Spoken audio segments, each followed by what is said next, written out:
नमस्कार दोस्तों। आज की कहानी मुंशी प्रेमचंद की प्रेम सूत्र। संसार में कुछ ऐसे मनुष्य भी होते हैं जिन्हें दूसरों के मुख से अपनी स्त्री की सौंदर्य प्रशंसा सुनकर उतना ही आनंद होता है जितनी अपनी कीर्ति की चर्चा सुनकर। पश्चिमी सभ्यता के प्रसार के साथ ऐसे प्राणियों की संख्या बढ़ती ही जा रही है।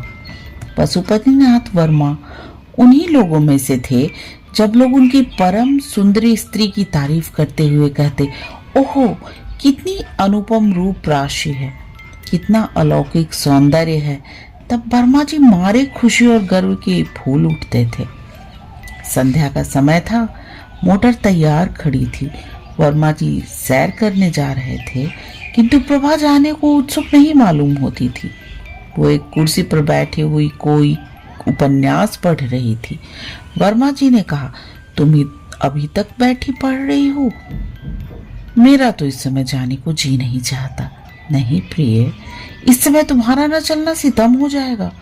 मैं चाहता हूं कि तुम्हारी इस मधुर छवि को घर से बाहर भी लोग देखें। जी नहीं, मुझे यह लालसा नहीं है। मेरे रूप की शोभा केवल तुम्हारे लिए है और तुम्ही को दिखाना चाहती हूँ। नहीं, मैं इतना स्वार्थांध नहीं हूँ। जब तुम सैर करने निकलो तो लोगों से यह सुनना चाहता हूँ कि तो कितनी मनोहर छवि है, पशुपति कितना भाग्यशाली पुरुष है। तुम चाहो, मैं नहीं चाहती, तो इसी बात पर आज मैं कहीं नहीं जाऊंगी। तुम भी मत जाओ, हम दोनों अपने ही बाग में टहलेंगे। तुम हौज के किनारे हरी घास पर लेट जाना, मैं तुम्हें वीणा बजाकर सुनाऊंगी, तुम्हारे लिए फूलों का हार बनाऊंगी, चांदनी में तुम्हारे साथ आंख मिचौनी खेलूंगी। नहीं नहीं प्रभा, आज हमें अवश्य चलना पड़ेगा। तुम कृष्णा से आज मिलने का वादा कर आई हो।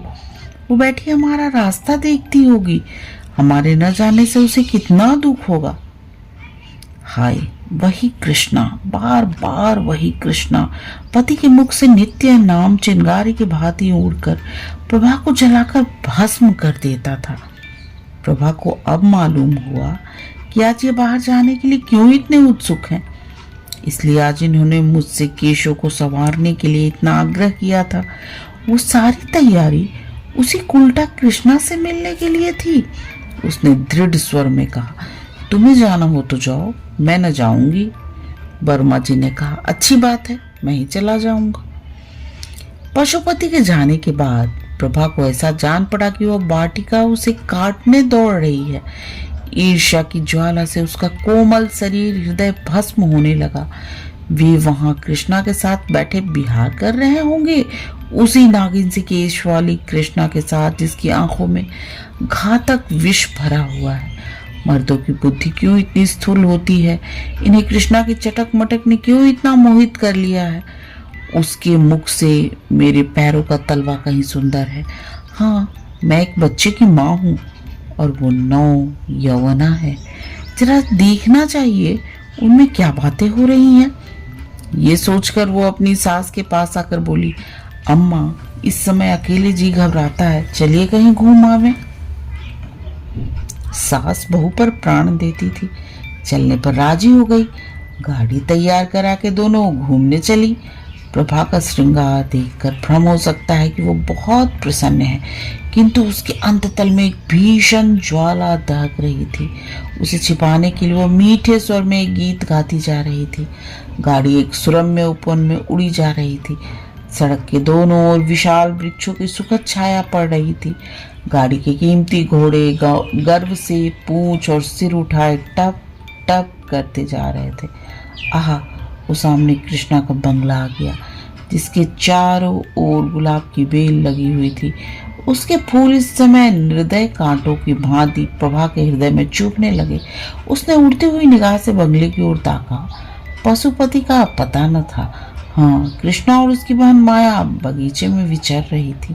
गाड़ी बंगले के सामने से निकल ही चुकी थी कि दोनों ने प्रभा को पुकारा और क्षण में दोनों बालिकाएं हिरनियों की भांति उछलती कूदती फाटक की ओर दौड़ी। गाड़ी रुक गई। कृष्णा ने हंसकर सास से कहा, अम्मा जी आज आप प्रभा को एक आध घंटे के लिए हमारे पास छोड़ जाइए, आप उधर से लौटे तब इन्हें लेती जाइएगा। ये कहकर दोनों ने प्रभा को गाड़ी से बाहर खींच लिया। सास कैसे इनकार करती। जब गाड़ी चली गई तब दोनों बहनों ने प्रभा को बगीचे में एक बेंच पर जा बिठाया। प्रभा को इन दोनों के साथ बातें करते हुए बड़ी झिझक हो रही थी। वो उनसे हंसकर बोलना चाहती थी, अपनी किसी बात से मन का भाव प्रकट नहीं करना चाहती थी, किंतु हृदय उनसे खिंचा ही रहा। कृष्णा ने प्रभा की साड़ी पर एक तीव्र दृष्टि डाली और कहा, बहन क्या यह साड़ी अभिली है? इसका गुलाबी रंग तो तुम पर नहीं खिलता, कोई और रंग क्यों नहीं लिया?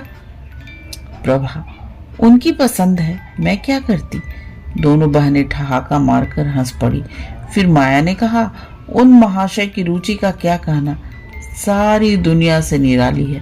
अभी इधर से गए हैं, सिर पर इससे भी अधिक लाल पगड़ी थी। सहसा सुपति भी सैर से निकलता हुआ सामने से निकला। प्रभा को दोनों बहनों के साथ देखकर उसके जी में आया कि मोटर रोक ले। वो अकेले इन दोनों से मिलना शिष्टाचार के विरुद्ध समझता था, इसलिए वह प्रभा को अपने साथ लाना चाहता था। जाते समय बहुत साहस करने पर भी मोटर से न उतर सका। प्रभा को वहां देखकर इस अवसर से लाभ उठाने की उसकी बड़ी इच्छा हुई, लेकिन दोनों बहनों की हास्य ध्वनि सुनकर वह संकोचवश न उतरा। थोड़ी देर तक तीनों रमणियां चुपचाप बैठी रहीं। तब कृष्णा बोली, पशुपति बाबू यहाँ आना चाहते थे पर शर्म के मारे नहीं आए। मेरा विचार है संबंधियों को आपस में इतना संकोच न करना चाहिए। समाज का यह नियम कम से कम मुझे तो बुरा मालूम होता है। तुम्हारा क्या विचार है प्रभा? प्रभा ने व्यंग भाव से कहा, यह समाज का अन्याय है।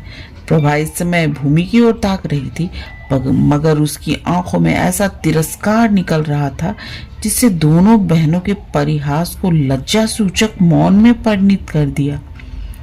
उसकी आंखों से एक चिंगारी सी निकली जिसने दोनों युवतियों के आमोद प्रमोद और उस कुवृत्ति को जला डाला जो प्रभा के पति परायण हृदय को बाणों से बेध रही थी।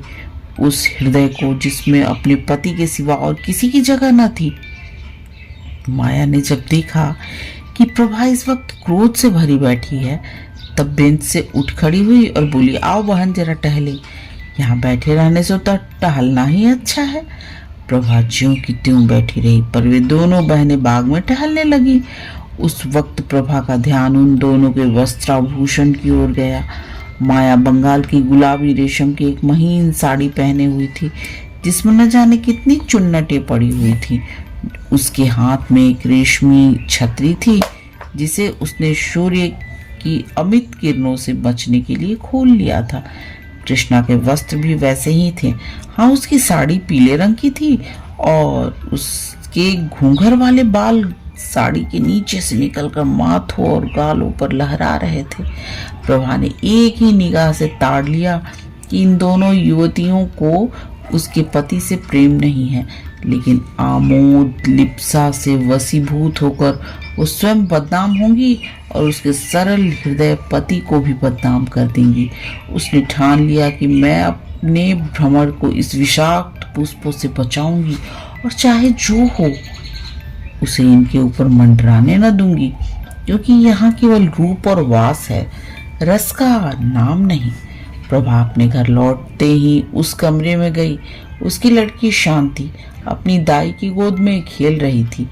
अपनी नन्ही जीती जागती गुड़िया की सूरत देखते ही प्रभा की आंखें सजल हो गईं। उसने मातृ स्नेह से विभोर होकर बालिका को गोद में उठा लिया, मानो किसी भयंकर पशु से उनकी रक्षा कर रही हो। उस दुस्सह वेदना की दशा में उसके मुंह से ये निकल गए, बच्ची, तेरे पिता को लोग तुझसे छीनना चाहते हैं। हाय, तू क्या अनाथ हो जाएगी? नहीं नहीं, अगर मेरा बस चलेगा तो मैं इन निर्बल हाथों से उन्हें बचाऊंगी। आज से प्रभा विषाद में भावनाओं में मग्न रहने लगी। आने वाली विपत्ति की कल्पना करके कभी कभी भयातुर होकर चिल्ला पड़ती। उसकी आंखों में उस विपत्ति की तस्वीर खींच जाती जो उसकी ओर कदम बढ़ाए चली आती थी। पर उस बालिका की तोतली बातें और उसकी आंखों की निशंक ज्योति प्रभा के विकल हृदय को शांत कर देती। वो लड़की की गोद में उठा लेती और वो मधुर हास्य छवि जो बालिका के पतले पतले गुलाबी होठों पर खेलती होती, प्रभा की सारी शंकाएं और बाधाओं को छिन्न भिन्न कर देती। उन विश्वासमय नेत्रों में आशा का प्रकाश उसे आशान्वित कर देता। माँ अभागिनी प्रभा, तू क्या जानती है क्या होने वाला है? ग्रीष्मकाल की चांदनी रात थी। सप्तमी का चांद प्रकृति पर अपना मंद शीतल प्रकाश डाल रहा था। पशुपति मौलसिरी की एक डाली हाथ में पकड़े और तने से चिपटा हुआ माया के कमरे की ओर टकटकी लगाए ताक रहा था। कमरे का द्वार खुला था और शांत निशा में रेशमी साड़ियों के सरसराहट के साथ दो रमणियों की मधुर हास्य ध्वनि मिलकर पशुपति के कानों तक पहुंचते पहुंचते आकाश में विलीन हो जाती थी। एकाएक दोनों बहनें कमरे से निकली और उसी ओर चली जहां पशुपति खड़ा था। जब दोनों उस वृक्ष के पास पहुंची तब पशुपति की परछाई देखकर कृष्णा चौंक पड़ी और बोली, हे बहन, यह क्या है? पशुपति वृक्ष के नीचे से आकर सामने खड़े हो गए। कृष्णा उन्हें पहचान गई और कठोर स्वर में बोली, आप यहाँ क्या करते हैं? बतलाइए, यहाँ आपका क्या काम है? बोलिए जल्दी। पशुपति की सिट्टी पिट्टी गुम हो गई। इस अवसर के लिए उसने जो वाक्य रटे थे वे सब विस्मृत हो गए। सशंक होकर बोली, कुछ नहीं प्रिय, आज संध्या समय जब मैं आपके मकान के सामने से गुजर रहा था तब मैंने सोचा कि आपको अपनी बहन से ये कहते सुना कि आज रात को आप इस वृक्ष के नीचे बैठकर चांदनी का आनंद उठाएंगी, तो मैं भी आपसे कुछ कहने के लिए आपके चरणों पर अपना समर्पित करने के लिए। ये सुनते ही कृष्णा की आंखों से चंचल ज्वाला से निकली और उसके होठों पर व्यंगपूर्ण हास्य की झलक दिखाई दी। बोली, महाशय, आप तो आज एक विचित्र अभिनय करने लगे। कृपा करके पैरों पर से उठिए और जो कुछ कहना चाहते हो जल्द कह डालिए, और जितने आंसू गिराने हो 1 सेकंड में गिरा दीजिए। मैं रुक रुक कर और घिघिया कर बातें करने वालों को पसंद नहीं करती। हाँ, और जरा बातें और रोना साथ साथ न हो। कहिए क्या चाहते हैं आप? न कहेंगे? चल लीजिए, समय बीत गया है, मैं जाती हूँ। कृष्णा वहां से चल दी। माया भी उसके साथ चली गई। पशुपति एक क्षण तक वहां खड़े रहे, फिर वो भी उनके पीछे पीछे चले। मानो वो सुई है जो चुंबक के आकर्षण के साथ आप ही आप खींचा चला जाता है।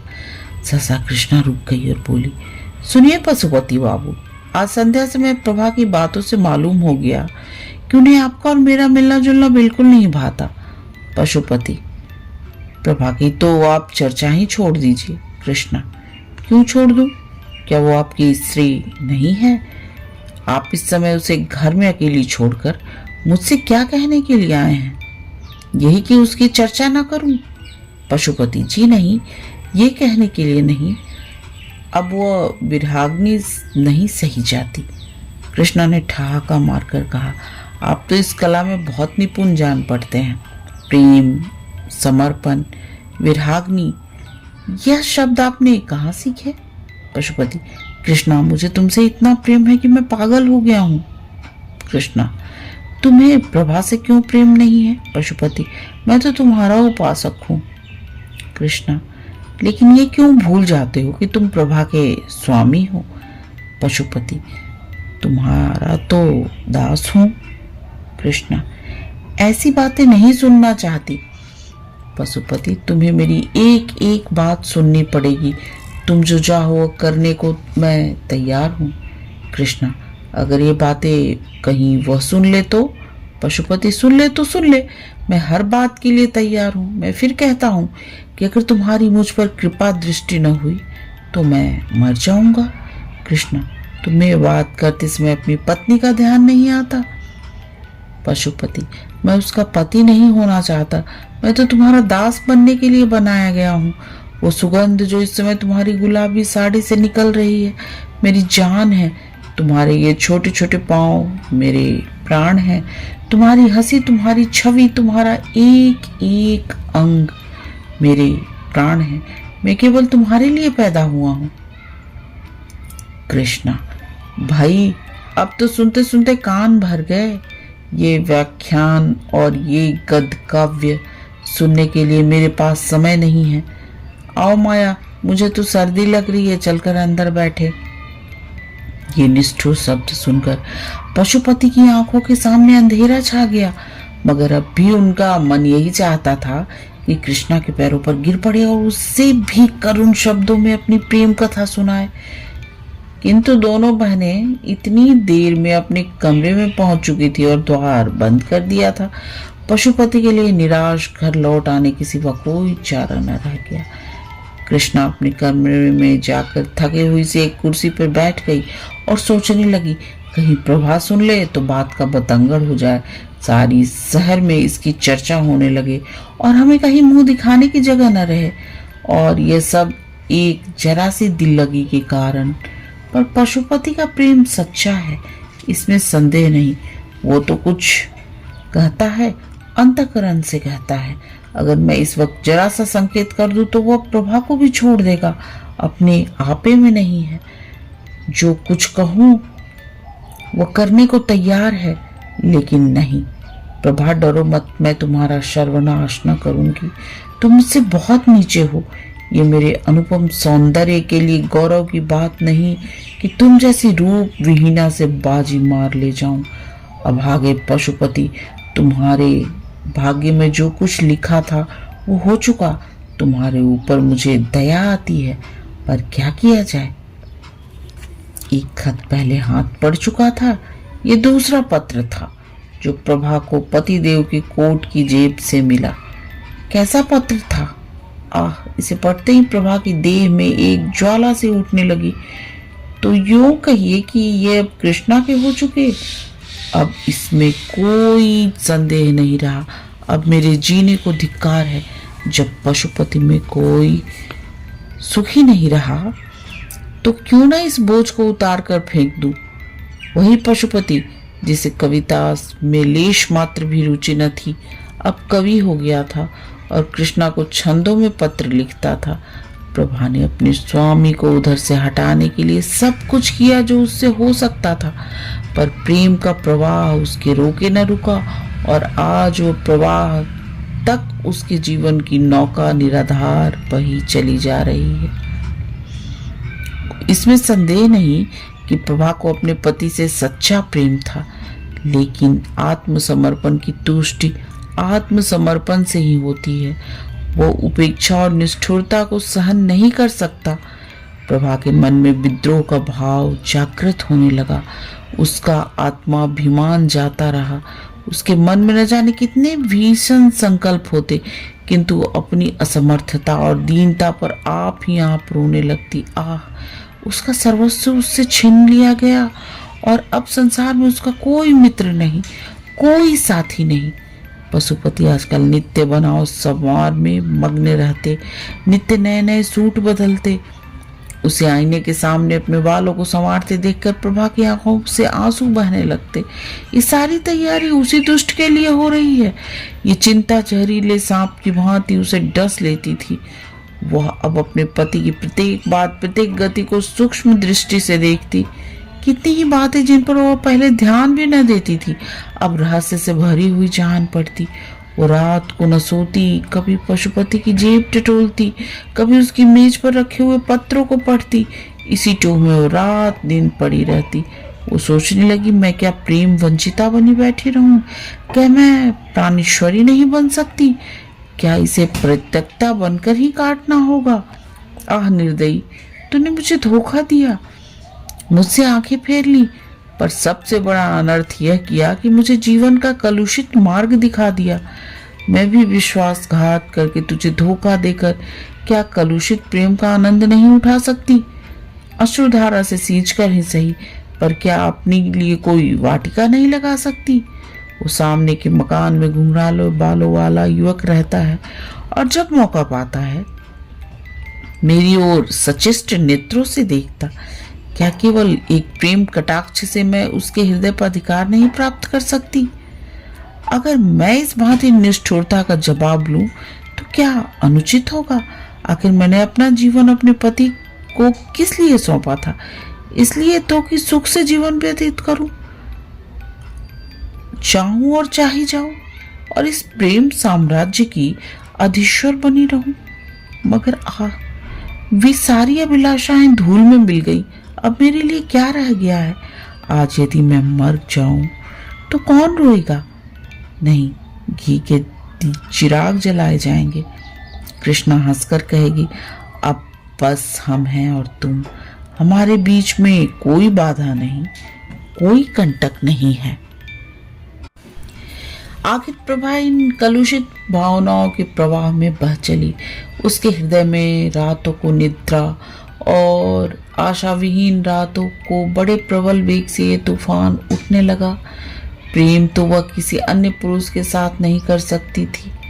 यह व्यापार तो जीवन में केवल एक ही बार होता है, लेकिन वह प्राणेश्वरी अवश्य बन सकती थी और उसके लिए एक मधुर मुस्कान, एक बाकी निगाह काफी थी। और जब वह किसी की प्रेमिका हो जाएगी तो यह विचार कि मैंने पति से उसकी बेवफाई का बदला ले लिया कितना आनंदप्रद होगा।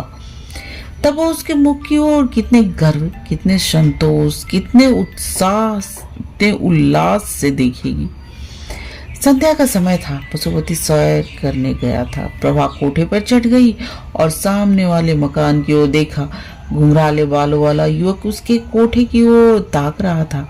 प्रभा ने आज पहली बार उस युवक की ओर मुस्कुरा कर देखा। युवक भी मुस्कुराया और अपनी गर्दन झुकाकर मानो ये संकेत किया कि आपकी प्रेम दृष्टि का भिखारी हूं।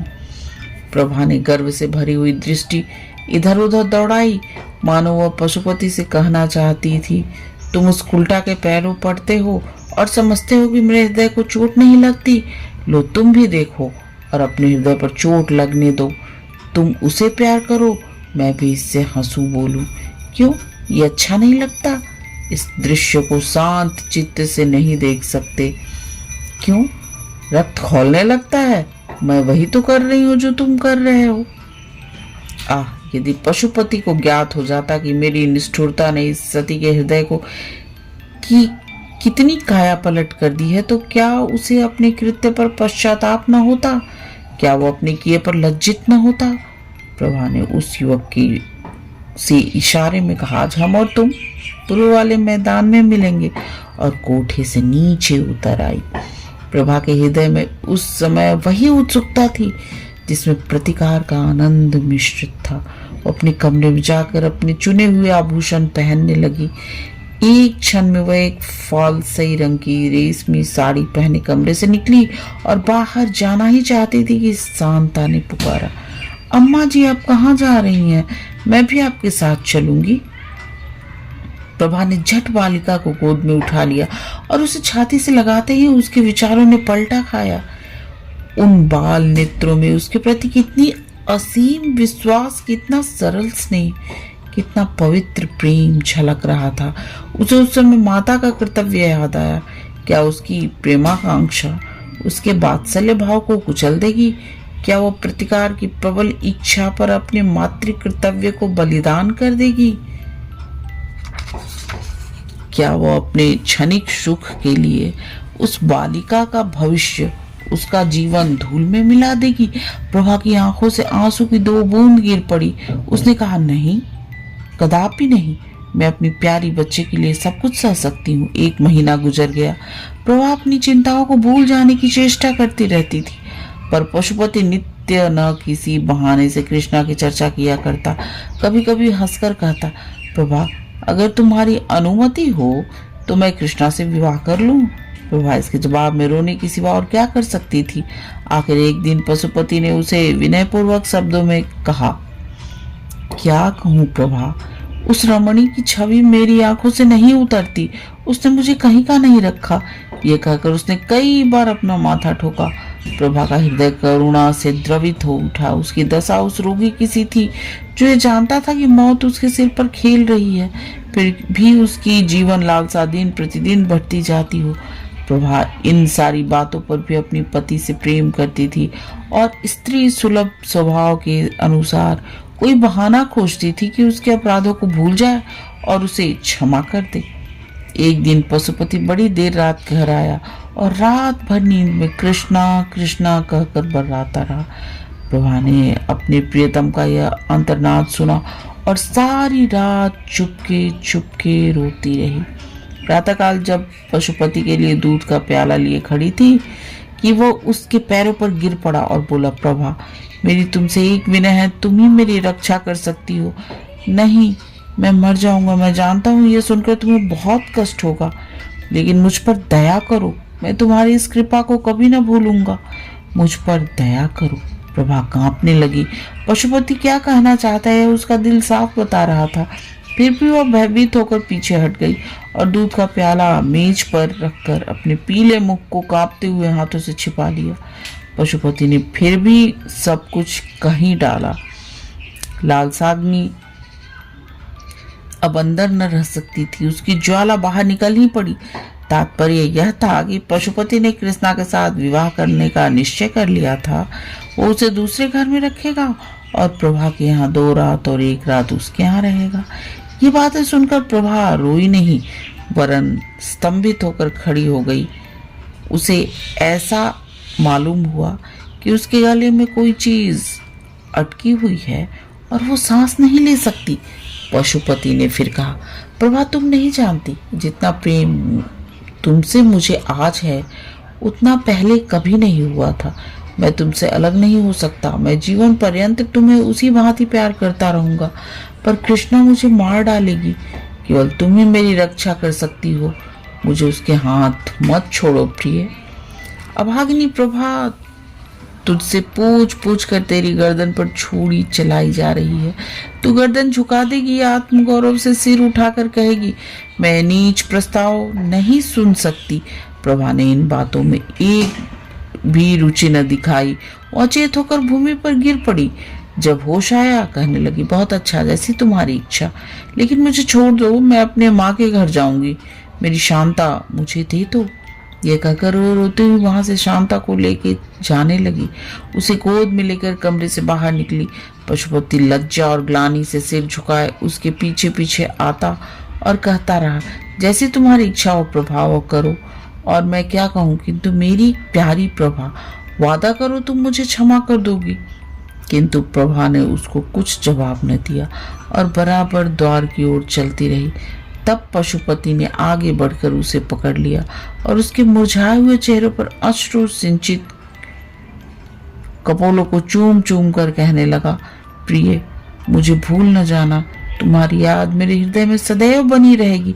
अपनी अंगूठी मुझे देती जाओ। मैं उसे तुम्हारी निशानी समझकर रखूंगा और उसे हृदय से लगाकर इस दाग को शीतल करूंगा। ईश्वर के लिए प्रभा, मुझे छोड़ना मत। मुझसे नाराज न होना। 1 सप्ताह के लिए अपनी माता के पास जाकर रहो, फिर मैं तुम्हें जाकर लाऊंगा। प्रभा ने पशुपति के करपास से अपने को छुड़ा लिया और अपनी लड़की का हाथ पकड़े हुए गाड़ी की ओर चली। उसने पशुपति को कोई उत्तर नहीं दिया और न यह सुना कि वो क्या कह और कर रहा है। अम्मा, आप क्यों हंस रही हैं?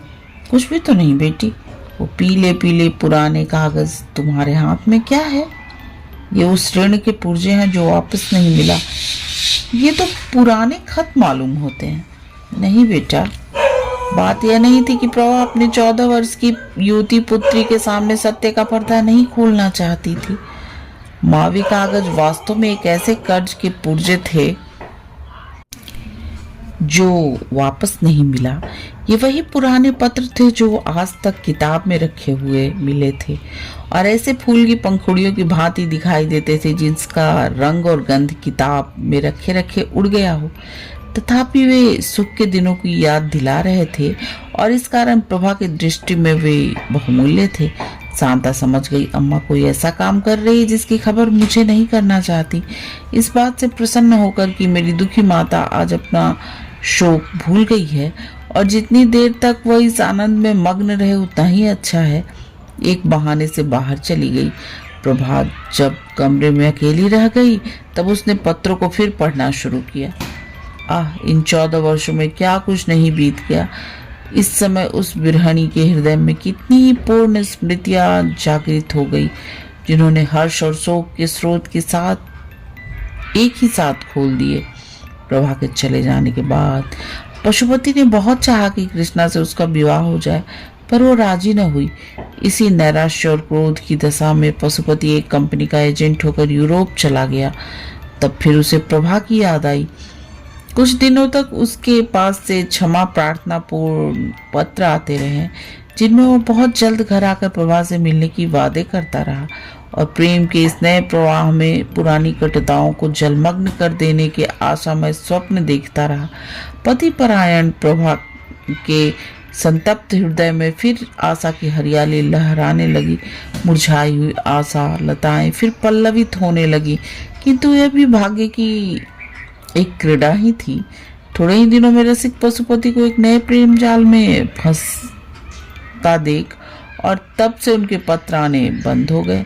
इस वक्त प्रभा के हाथ में वही पत्र थे कि उसके पति ने यूरोप से उस समय भेजे थे, जब निराशा का घाव हरा था। कितनी चिकनी चुपड़ी बातें थी, कैसे कैसे दिल खुश करने वाले वादे थे। इसके बाद ही मालूम हुआ कि पशुपति ने एक अंग्रेज लड़की से विवाह कर लिया है। प्रभा पर वज्र सा गिर पड़ा, उसके हृदय के टुकड़े हो गए। सारी आशाओं पर पानी फिर गया। उसका निर्बल शरीर इस आघात को सहन न कर सका। उसे ज्वर आने लगा और किसी को उसके जीवन की आशा न रही। वो स्वयं मृत्यु की अभिलाषिनी थी और मालूम भी होता था कि मौत किसी सर्प की भांति उसकी देह से लिपट गई है, लेकिन बुलाने से मौत भी नहीं आती। ज्वर शांत हो गया और प्रभा फिर वही आशा विहीन जीवन व्यतीत करने लगी। एक दिन प्रभा ने सुना कि पशुपति यूरोप से लौट आया है और वो यूरोपीय स्त्री उसके साथ नहीं है, बल्कि उसके लौटने का कारण वही स्त्री है।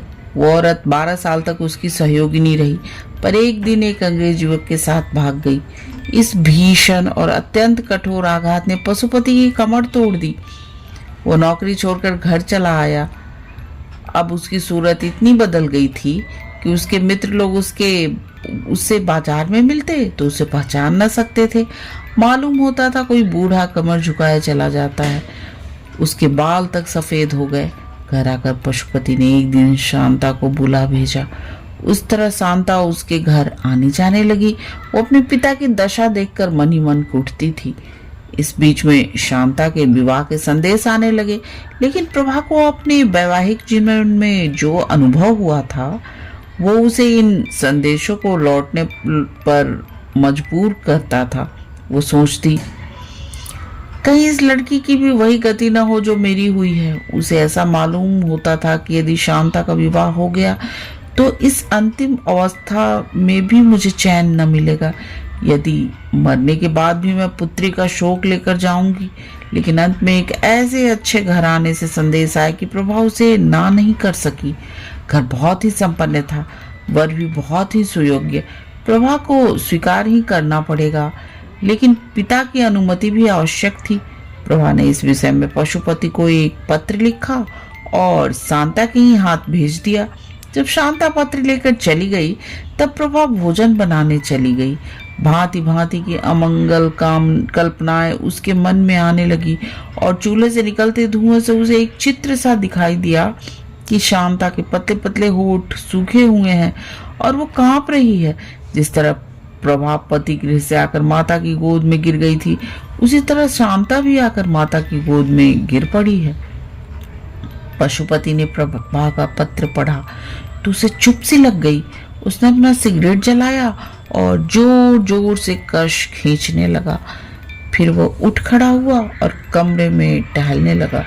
कभी मूंछों को दांतों से काटता, कभी खिचड़ी दाढ़ी को नीचे की ओर खींचता। ससा वो शांता के पास आकर खड़ा हो गया और कांपते हुए स्वर में बोला, बेटी, जिस घर को तेरी माँ ने स्वीकार किया है उसे मैं कैसे ना कह सकता हूँ। उन्होंने बहुत सोच समझकर हामी भरी होगी। ईश्वर करे तुम सदा सौभाग्यवती रहो। मुझे दुख है तो इतना कि जब तू अपने घर चली जाएगी तब तेरी माता अकेली रह जाएगी। कोई उसके आंसू पोंछने वाला न रहेगा। कोई ऐसा उपाय सोच कि तेरी माता का क्लेश दूर हो जाए और मैं भी इस तरह मारा मारा न फिरूं। ऐसा उपाय तू ही निकाल सकती है। संभव है लज्जा और संकोच के कारण मैं अपने हृदय की बात तुझसे कभी न कह सकता, लेकिन अब तू जा रही है और मुझे संकोच का त्याग करने के सिवा कोई उपाय नहीं सूझ रहा। तेरी माँ तुझे प्यार करती है और तेरा अनुरोध कभी न टालेगी।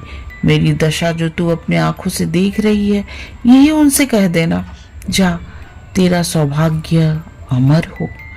शांता रोते हुए पिता की छाती से लिपट गई और यह समय से पहले बूढ़े हो जाने वाले मनुष्य अपनी दुर्वासनाओं का दंड भोगने के बाद पश्चाताप और ग्लानि के आंसू बहा बहा कर शांता की केस राशि को भिगोने लगे।